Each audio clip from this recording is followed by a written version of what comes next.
It's time to check in with Doc Rob and the Concierge for Better Living.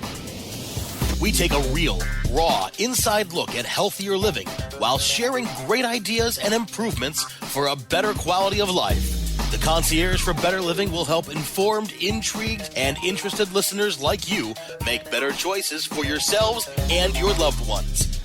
CannabisRadio.com proudly presents The Concierge for Better Living with your host, Doc Rob. Good day, this is Doc Rob, your Concierge for Better Living on Concierge for Better Living here at CannabisRadio.com. And of course, we're now available at iHeartRadio, iHeart app. Check us out, subscribe, listen to us. Pretty awesome stuff going on here, both in the cannabis revolution as well as in the health and wellness revolution. And we're bringing them both together with the best information possible. Had some great guests in this short run so far. Have some great guests coming forward. But today we have a wonderful guest, Dr. George Anasstossov. But before I get into my guests, I really want to talk a little bit about, the health industry, natural products, regulations. People are always wondering, what's going on. If it's not FDA approved, it can't be good or safe. And I kind of balk at that. I kind of look at them. Are you serious? Do a little research. Look at the FDA's record on safety. While they may have had initially good intentions, we have a big issue here with a lot of things getting out onto the shelves, into the stores, in the pharmacies that in a very short time we find causes harm. And then on the other side, we have products that are well received around the world, curing diseases, helping people feel better, and yet for some reason we're not allowed to have them in the United States. It's a very challenging place we're in right now, but I really love you all listeners for tuning in today. Keep tuning in and becoming more of what I call conscious consumers. Become educated, make better decisions, and make good choices for what works for you in your life. That's what this is all about, better living. Better living is not trying to be perfect. It's not trying to have the best diet, the best attitude. It's just making yourself aware and making good choices so that you're better today than you were yesterday and hopefully better tomorrow than you were today. And believe me, firsthand experience, it's contagious. Once you start feeling better, once you start learning a couple little tips and things, it's contagious. And with that, my company is called Personal Health Design. I've been doing this for over 10 years, and I've always said that an individual is key. What's going to work for one person may not work for another. And that works with all sorts of things, but delivery systems and the way we get our food, the way we get our supplements, the way we get our medicines is a very important topic that I want to get to. And I've probably said this story already once. I'll say it again real quick. Even treating my grandfather, who knows that I know my stuff, that I can find the best supplements, the best products, and I decided to give him a liquid multivitamin one day, and he didn't really. I come back a couple weeks later, and it was barely touched. So I asked him, why didn't you take it? What didn't you like about it? Was it the flavor? This? He goes, truth be told, I just don't like liquids. And when I told him I can give him a powder, a pill, a capsule, a gel, I could even give him a suppository, and he stopped right there and said, no, I won't do a suppository. Thanks so much. I'll do the liquid.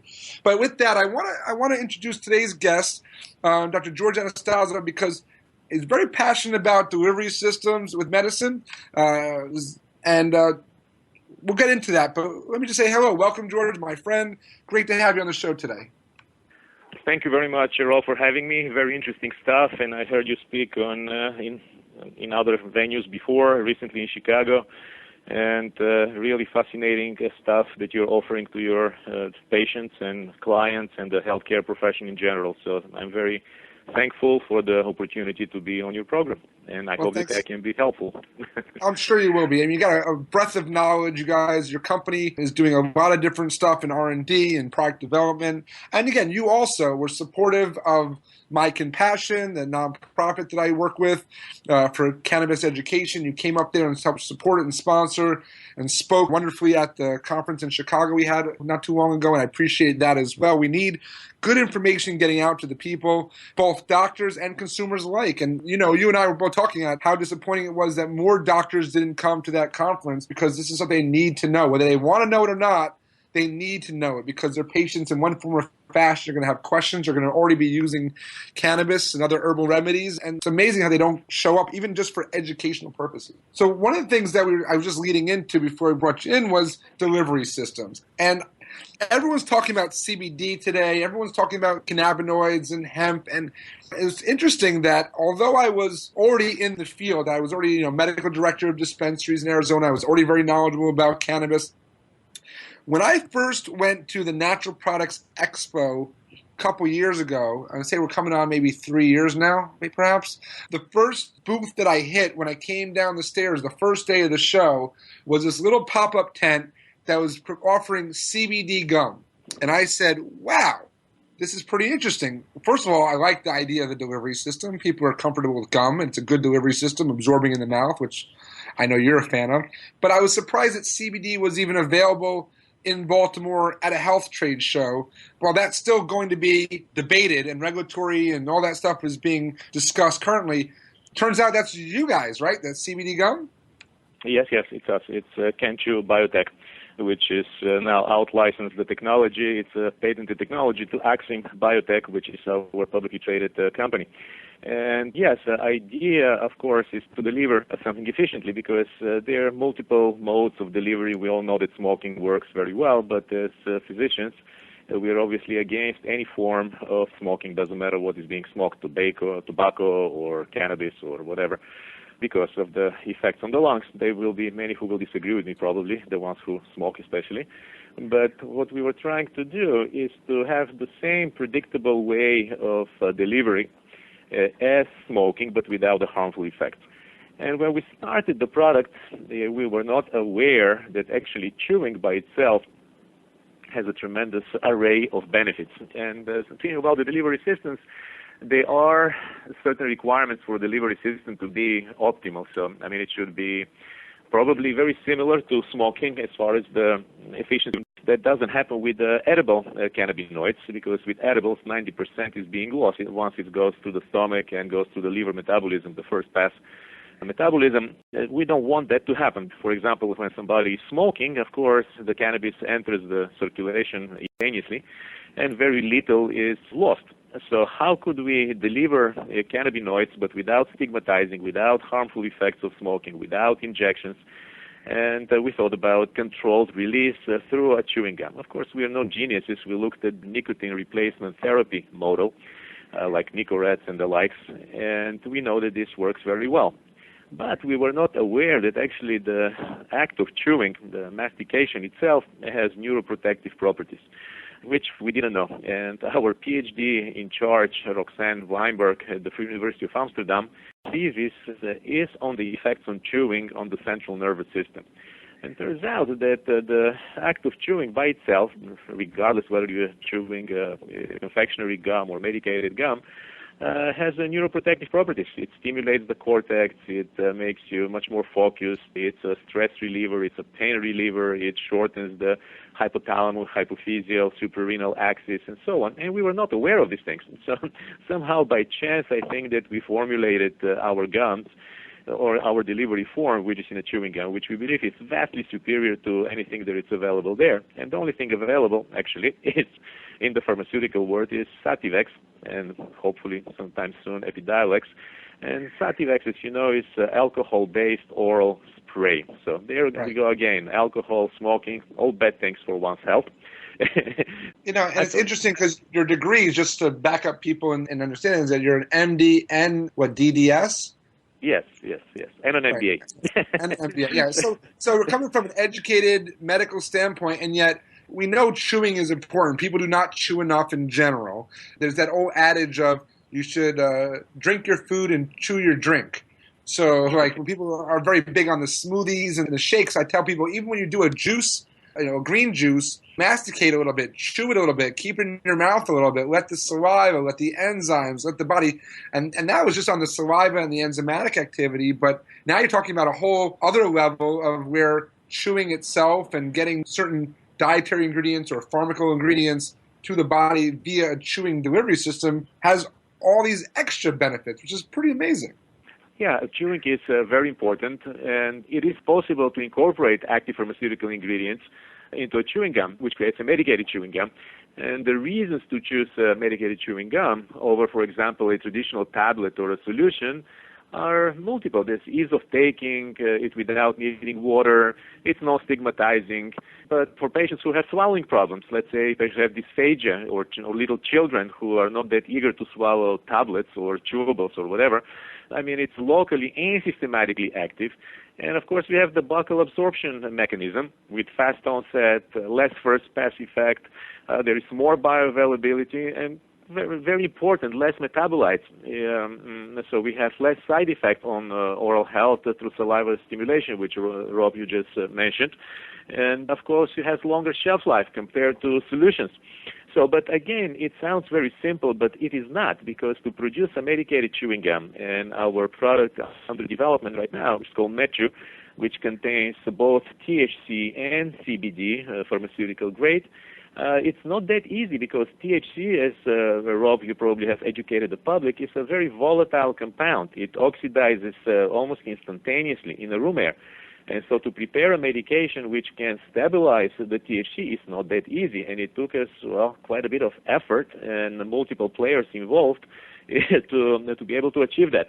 So it sounds very simple, but actually it is not, because here the key is control of release. So if we are preparing a medication for somebody with, let's say, multiple sclerosis or Parkinson's disease or Alzheimer's, we don't want this to be an instantaneous effect, like, let's say, a cannabis cigarette. We would like something to be slowly released within 20 minutes, not too slow, not too fast. So all these are pretty tricky things to accomplish. All right, well, let's get back. We'll take a quick break. I want to come back and talk about some of the things and some of the areas that you feel this gum and this delivery system can really play a good role in healthcare going forward. But we'll take a quick break. Dr. George Anasstossov, AXIM Bioscience, lots of great information. This is Doc Rob, your concierge for better living on CannabisRadio.com. The Concierge for Better Living will continue in a moment.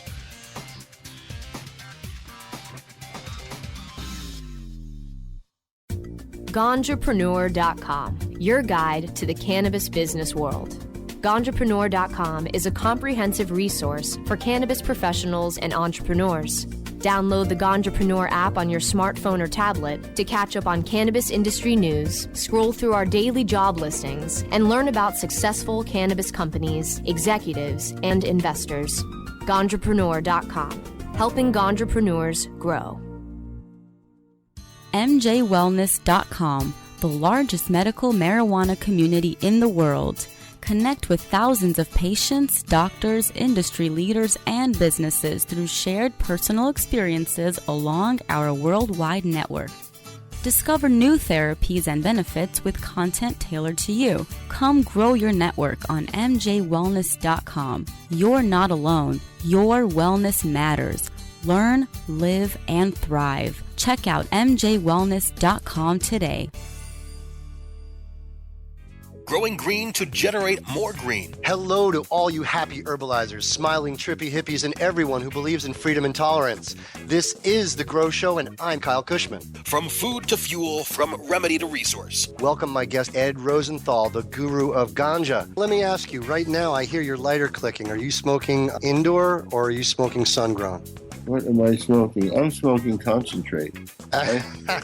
Way to get out of the answer there. So you're truly like the king, right? You just clap your hands and somebody brings you a bowl and you're all set, right? I wish that were the case. The Grow Show with Kyle Cushman, only on CannabisRadio.com. Let's check back in with Doc Rob and the Concierge for Better Living, only on CannabisRadio.com. And we're back. Thanks for sticking with us. This is Doc Rob, your concierge for better living. And my guest today, Dr. George Anasstossov. We were talking about gum and as a delivery system for ingredients such as CBD and the challenges even with THC. And then people, again, out there know about nicotine gums, and it's become extremely popular, in part because of the convenience, also because I think of the amount of dosage. You can kind of do a more measured, managed dosing with the gum or these type of delivery systems. And then, of course, there's the actual health benefits of that delivery system, of the mouth, the chewing, the different aspects of digestion and absorption. I think it's pretty fascinating. And in general, we found a lot of different receptors and receptor areas for cannabinoids. And I've helped people with MS. We've seen the children with seizures, dealt with family members with illnesses, and even just people who aren't sick. And I want to make this a big point because while most science today and most research goes to the remedying of a disease or a dysfunctional condition, I think that sometimes we miss the fact that, hey, and I'm a big advocate of this, in a low dose, I would say, of something like CBD daily, right, that you could see an improved overall well-being. Overall wellness can be improved. You could have a better tomorrow than today. This is kind of the concept. If you did a low dose, kind of like taking vitamin D or your multivitamin, this is one of my passions actually. And so for me, something as commonplace as a gum, even in a much lower dose than maybe used therapeutically, could potentially, have some great opportunities to help a large population. But I know that's not how most of the big R&D money goes. I'm sure there's certain target conditions that we found that this works better. And have you found any specific ones that you're looking at that might be of best benefit? Yes, absolutely. I mean, again, I will have to come back here to the beneficial effects of the mere act of mastication, of chewing. So it promotes neurogenesis, again, HPA axis attenuation, and believe it or not, also cardiovascular increase. It's a form of exercise, which most of people in America lack. It enriches the environment and promotes oral health. So the positive effects are a few there, acute and long-term. So acute, it increases arousal, it increases cognition, it reduces stress, and of course freshens the breath. And the long-term, it's preventing against loss of cognition. And we know, I don't know if people are aware, but dementia is a true pandemic. And dementia, every 10 years, doubles the number of the sufferers. So in 20 years, it will triple. And every 1 in 10 human beings will unfortunately develop dementia. Of course, the main reason is Alzheimer's disease, but not only. So if we have a product which actually positively plays a role for prevention against the loss of cognition, we have achieved something which is fundamental. And of course, the long-term effects also involve the salivary stimulation and a vehicle for delivery of various agents. And also it trains the muscles, the jaw muscles training. So speaking about concrete conditions, we know that patients with multiple sclerosis, which you just mentioned, who are suffering from chronic pain and spasticity, are benefiting from THC and CBD. And this is for what actually Sativex of GW Pharma was approved by FDA for treatment of spasticity, not for pain, but for spasticity. So we know for sure that CBD works on patients with epilepsy. We know for sure that CBD helps patients with multiple neurodegenerative diseases. Wait, hold on, George. I think the U.S. government says there's no medical benefit from cannabis. How is that possible? No. Well, I'm not the FDA and I'm not the Drug Enforcement Administration, so I think that they are, of course, it's not what I think. It is proven by the scientific literature that there are multiple areas where cannabinoids can be extremely efficient. And again, pediatric epilepsy, we know that there is no efficient treatment for certain types of pediatric epilepsy, and that's where CBD actually is promising a lot of help, and it's proven. There are multiples of studies going on currently which are proving unequivocally that CBD-containing preparations like Epidiolex are working very well. So I think that this is a little bit of an old, of course, classification as a class 1 by FDA, but it will be changed. The problem is, Rob, as you know, that there is the International Convention on Drugs, which all the member states of the United Nations have to abide by, which has classified cannabis as Schedule 1. But I think that the world is waking up thanks to people like you who are educating the public that this is not the case. It can be beneficial in many conditions, but again, we're still in an infancy as far as knowledge as to exactly what are the mechanisms and how it works. I mean, not long ago, the CB1 and CB2 receptors were isolated, and the endocannabinoids, anandamide, just very recently. So there is a lot of work that has to be done, but catch-22, that it's hard to do work if you're being prosecuted for it. So I think that lately FDA and the Drug Enforcement Administrations have eased a bit, and there was also an official statement from the president of DEA that cannabis holds promise, that it's not useless. So that's progress, I think, and there will be much more forthcoming. I mean, again, thanks to people like you who are educating us. I know people are just so excited about it. They see it firsthand. They see the benefits. They don't have the side effects of some of the pharma. Even some of the pharma works better synergistically. Some of the opioids. We had a great talk by my guest. I think it's going to be next week, Dr. Dustin Sulak, about how opioids and pain management with cannabis actually lets you kind of work them together at lower doses, and they become more effective. It's pretty amazing stuff. I think I appreciate the acknowledgement of what I'm working on, but companies like yours and the work you're doing as far as the research and the science and justifying it clinically as to where this actually, how it works and where it works and why it works is what's going to be the big difference. It can't just be anecdotal anymore.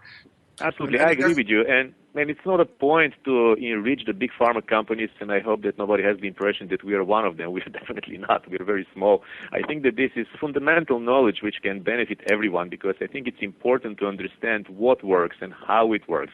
And it should not be kept secret by the big pharmaceutical companies. On the contrary, I think that people should be educated and know exactly what works on what level and to what degree. The beauty of cannabis, and that's why you started your program with speaking about the faults of FDA on multiple instances, is, I cannot blame them necessarily for that, because when we're dealing with new compounds, and that's what FDA deals with, there always can be unexpected side effects. But here we are talking about compound which has been around for hundreds of thousands of years, and it's been in use by humans for at least the last 10,000 years, and without a great side effect. So I think that there should be no fears, because, again, speaking about therapeutic index, if that's the safety of a medication, let's say if one tablet does you well, then how many others will kill you? So that for aspirin is 15 therapeutic index, while for cannabis it's 40,000. And of course, this 40,000 is a hypothetical number, because nobody will eat a whole airplane full of cannabis. Yes. I probably could find some volunteers to try it, but that was not going to happen. No, it's a lot of great information, George. Again, we're going to take one more break here, come back, a little wrap-up. I want to kind of talk about where you think it's going next. Things are moving maybe on the international plane. But this has been awesome. This is Doc Rob taking a quick break. Don't go away. Your concierge for better living on CannabisRadio.com. The Concierge for Better Living will continue in a moment.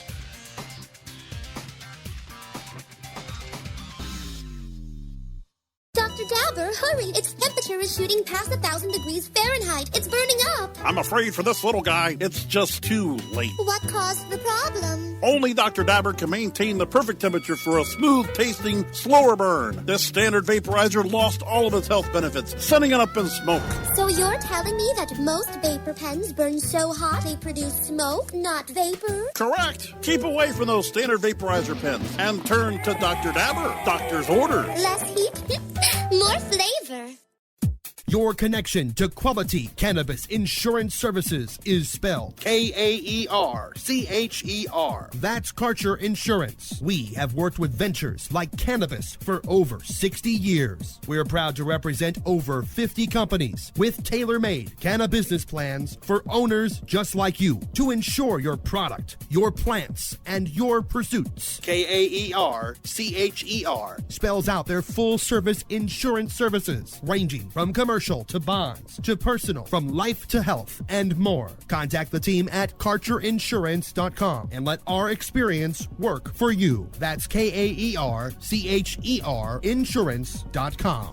Contact Karen and the team at Karcher Insurance at 1-844-421-3560. That's 844-421-3560.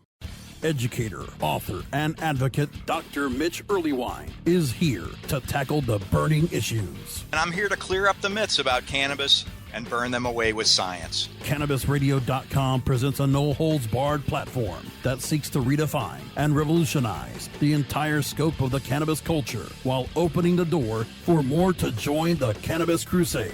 Dr. Kevin Hill. You can't ignore the fact that, like alcohol, most people who use don't have a problem. So I think that you need to think about policy in that way while educating people properly about marijuana. I think that's the way to go.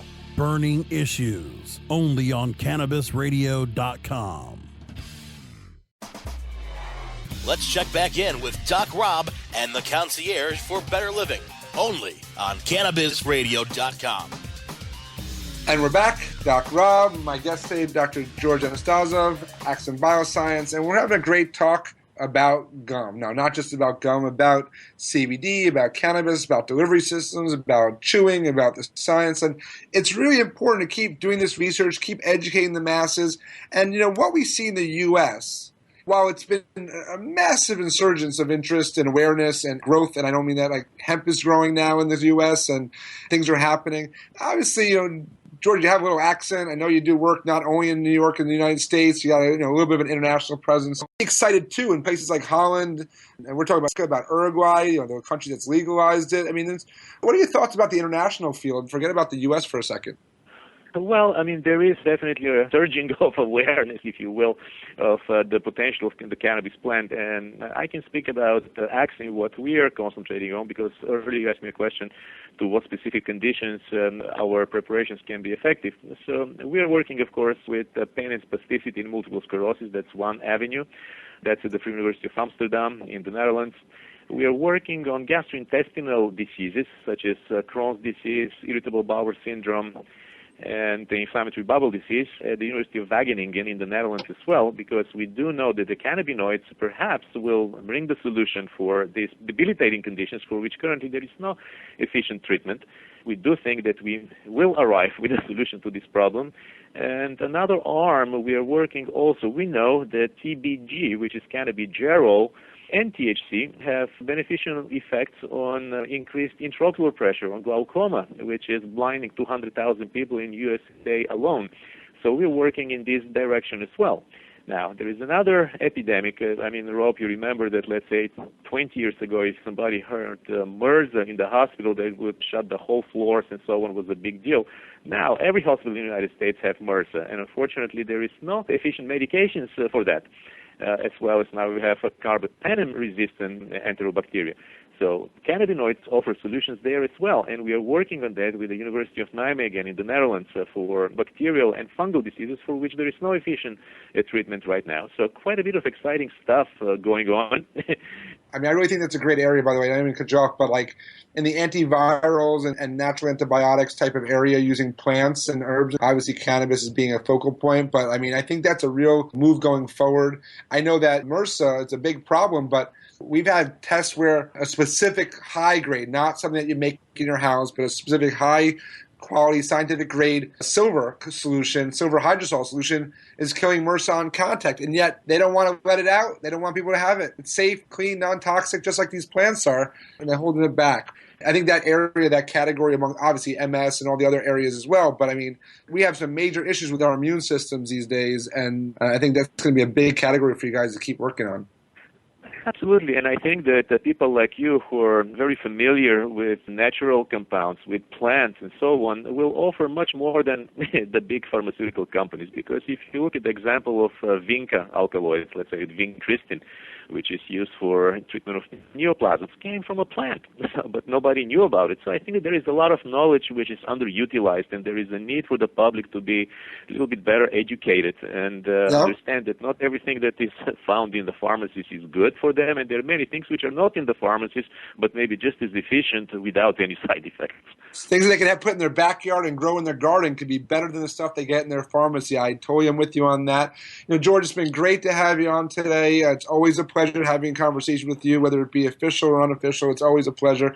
Thanks for taking the time today. I have my first article coming out in NDNR, which is a naturopathic medical journal, and it's called Cannabis, Your Gateway Herb. And I call that because I believe that that cannabis will not only allow us to understand and appreciate this plant, but I think it'll hopefully let the world, especially the U.S., which is behind the scene, get a better grip on plant-based therapeutics, the power of plants, and the blessings they hold to make us feel better and live a better life today and tomorrow. Sounds so simple. Let a plant heal you, let nature heal you, but it seems to be the way we're going, and I'm very excited about that. Thanks again, George, that we My had pleasure. you on. Fantastic stuff. Keep on educating the public, Rob, and it's always a pleasure talking to you privately or publicly. So, all Thanks, the best. buddy. We'll hang out soon. Bye-bye. All right. Thanks, everyone, for tuning in today. This is Doc Rob, your concierge for better living on CannabisRadio.com, also on iHeart, going on the airwaves, spreading the good word. I wish you all the best in health and happiness. The opinions expressed on this CannabisRadio.com program are those of the guests and hosts and do not necessarily reflect those of the staff and management of CannabisRadio.com. Any rebroadcast or redistribution without proper consent of CannabisRadio.com is prohibited.